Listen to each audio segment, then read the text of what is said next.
During my college years, I had a rather memorable experience with my roommate, who happened to be a musician known for his late-night escapades.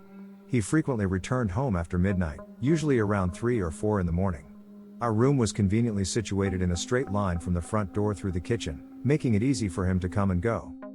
One particular night, I woke up to the creaking sound of our bedroom door slowly swinging open. My initial assumption was that it was just my roommate returning from a late-night gig, but something felt a bit off. He was acting differently. Instead of his usual considerate use of his phone's light to navigate the room quietly, he switched on the overhead light, which was an unusual and inconsiderate move, considering he knew I was a light sleeper. My bed, a modest twin-sized one, was positioned against the wall that connected the bedroom to the kitchen. As he entered, I was facing the wall, feigning sleep. I didn't want to engage in conversation, especially since I was only half awake. I was accustomed to his nighttime comings and goings, and normally, if he needed to look for something while I was asleep, he'd use his phone's light to avoid disturbing me. This time, however, he didn't seem to be on a regular routine. I heard him move to his side of the room, which was opposite my bed, and he started rummaging around his desk and dresser. Occasionally, he'd grab some clothes for the next day, or he'd head over to a friend's house to crash, so this didn't immediately set off any alarms. But then something strange happened. He began reaching under my bed. Now, I kept a few personal items under there, and he usually asked before borrowing anything. At this point, I was perplexed and more than a little annoyed, so I decided to express my irritation by rolling over onto my other side, facing the direction from which he was reaching. My intention was to make it clear that I wasn't thrilled about being woken up. Suddenly, there was silence. I could sense that he abruptly withdrew from under the bed and stood there, but he didn't say a word. He just stood in eerie silence. After what felt like an interminable 2 minutes, with the light still blaring, I expected some sort of explanation or apology from him. Instead, he remained mute and unmoving. Eventually, he left the room and headed into the kitchen. I opened my eyes after a few more minutes, bewildered by the entire situation. The bedroom light was still on, and I couldn't see him in the kitchen. However, what I did find was chilling. He had taken a knife from the kitchen's knife block and left it on the dining table. I checked around the house but couldn't find him. It quickly dawned on me that my Xbox, book bag, wallet, and other valuables were gone. I was left feeling violated and vulnerable. It was a typical night in our 2-bedroom apartment, my roommate toiling away in the living room on her schoolwork while I had just nestled into my bed, ready to call it a night. The clock neared midnight, and the apartment was settling into a hushed stillness. Just as I was about to drift off, my phone rang, displaying an unfamiliar number on the screen. My initial assumption was a routine telemarketing call. Nevertheless, curiosity got the better of me, and I decided to answer. "Hello?" I greeted cautiously. A high-pitched male voice responded, "Hey. Is this my name?" At this point, I should have hung up, but I replied, yes. "Who is this?" The voice persisted, "It's me, Derek. Remember, from high school? I was wondering if you wanted to talk? It's been forever." Now, my high school was exceptionally small and rural, with fewer than 100 students, and there was absolutely no one named Derek in my graduating class, or any other class, for that matter. Skeptical and unsettled, I replied, "I don't know who you are," and promptly hung up. However, just as I was ending the call, I heard the faint plea, "Wait, my name, wait," but I didn't linger to listen. Leaving my bed, I made my way to the living room to share this bizarre experience with my roommate. As I recounted the odd call, she pulled out her phone and asked, "Was it this number?" To my surprise, she had also received a call from that same unknown number at the exact moment I did. However, she had not answered, and the caller had left a voicemail. Curiosity and a touch of unease led us to listen to the voicemail together. The recording was peculiar, featuring what seemed to be the sound of someone breathing or moving, accompanied by distant, muffled voices. Toward the end, the voices in the background grew louder, morphing into a group of people either yelling or screaming. It was an eerie and unsettling message. What added to the mystery was the fact that my roommate and I had attended the same high school. However, we had changed our phone numbers since graduating, and there should have been no one apart from our close friends who had access to both of our current numbers. The caller's number was indeed from our home state, but it was located far from our hometown, with no familiar associations. The unnerving episode left us both feeling decidedly unsettled. It was a perplexing and somewhat disturbing encounter, one that defied easy explanation, and it lingered in our minds, prompting questions and a sense of unease. I want to preface this by saying that I've never been one to believe in ghosts, yet the fear of them has always lingered in the back of my mind. It's a paradox of sorts, I suppose.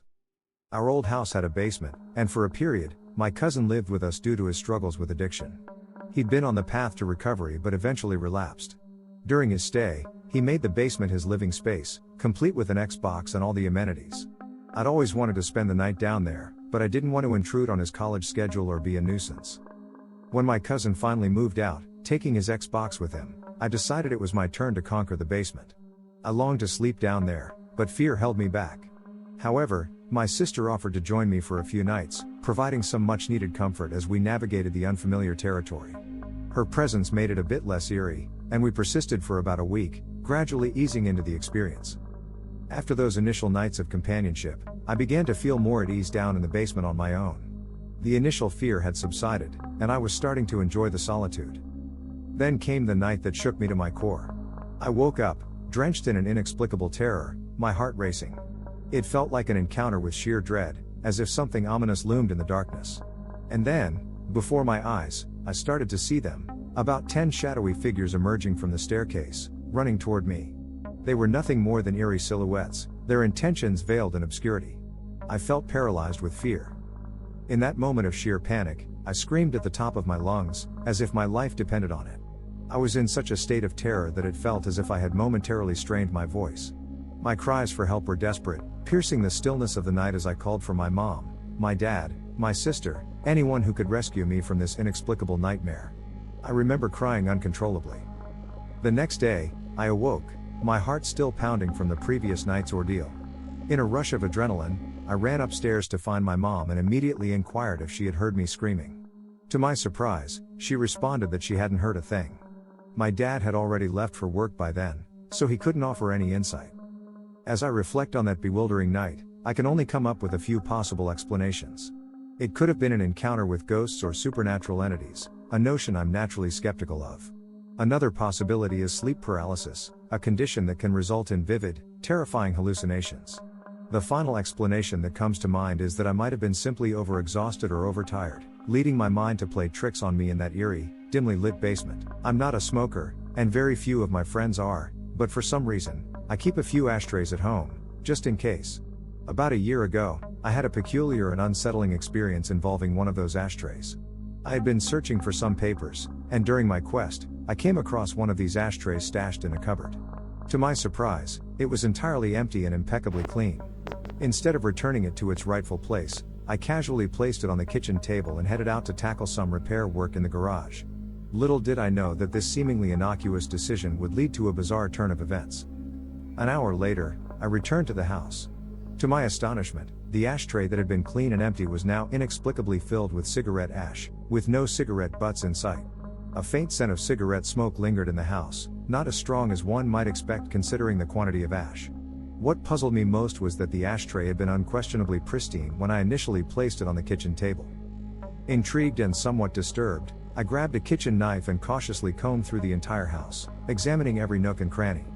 To my relief or unease, depending on how you view it, I found no signs of an intruder. All doors and windows were securely locked, and no damage was detected on any of the locks. A second sweep of the house produced the same results, no sign of any missing cash or valuables. As a precaution, I called all my friends, even the non-smokers, and inquired if any of them had visited my home that day. Each one confirmed that they had not. Afterward, I examined the locks more closely, searching for any anomalies or signs of tampering, but everything appeared to be in order. Nonetheless, I couldn't shake off the feeling of unease. I decided to change the locks, just to be on the safe side. The incident had left me sleep-deprived and deeply perturbed. To this day, I keep the ash from that strange occurrence stored in a bag, tucked away in a drawer, even though I doubt it will ever resolve or prove anything. Curiously, the day following this eerie event, a tragic murder unfolded in my neighborhood. A mentally disturbed young woman with a history of drug abuse brutally stabbed a convenience store cashier to death, following a heated argument over a pack of cigarettes. It's highly probable that the two events are unrelated, but sometimes, I can't help but wonder about the timing and the lingering sense of unease. Desperate for answers, I called my roommate, only to learn that he was miles away at a party and still had his house keys with him. He hadn't given them to anyone else previously. The only plausible explanation was that I had inadvertently left the front door unlocked that evening, and it was precisely at that moment that someone decided to check the doorknob. Unfortunately, the police never followed up with me after that fateful night, so I doubt they ever caught the intruder. I can't help but wonder what might have happened had I opened my eyes to find that person standing beside my bed, or if I had confronted him in the kitchen. It was a harrowing experience, to say the least. Someone had entered my bedroom while I was sleeping, stolen my belongings, and silently observed me from the side of my bed, leaving me with a profound sense of vulnerability. I was around 17 years old, and I found myself in my bedroom, overwhelmed with emotion, crying my heart out over the troubles I was facing at home. It wasn't an easy environment, and that particular evening, the weight of it all was crushing. I desperately needed someone to talk to, but the only phone in the house was downstairs where my parents were, making it impossible to call a friend. I was at a loss for how to deal with the challenging circumstances, and I felt as if I couldn't endure it much longer. In my despair, I remember thinking, please, someone, just help me. It wasn't so much a formal prayer as it was a mental cry into the vast unknown. I was absolutely alone in the room, and it was a small space. I had my back turned to a chest of drawers as I continued to sob. Then, something extraordinary happened. I felt a gentle touch on my left shoulder, as if someone was standing behind me and had placed their hand there. I could distinctly perceive the weight of each individual finger, the warmth emanating from the palm cupping my shoulder, and the comforting pressure of the touch. It wasn't frightening in the least. In fact, it had a calming effect that brought my tears to a halt. This sensation persisted for about a minute or so and then gradually dissipated. To this day, I remain uncertain about what or who that presence was, but its touch had an incredible power to soothe me. I often find myself yearning to experience it again, as it brought a profound sense of solace during a time of great emotional turmoil.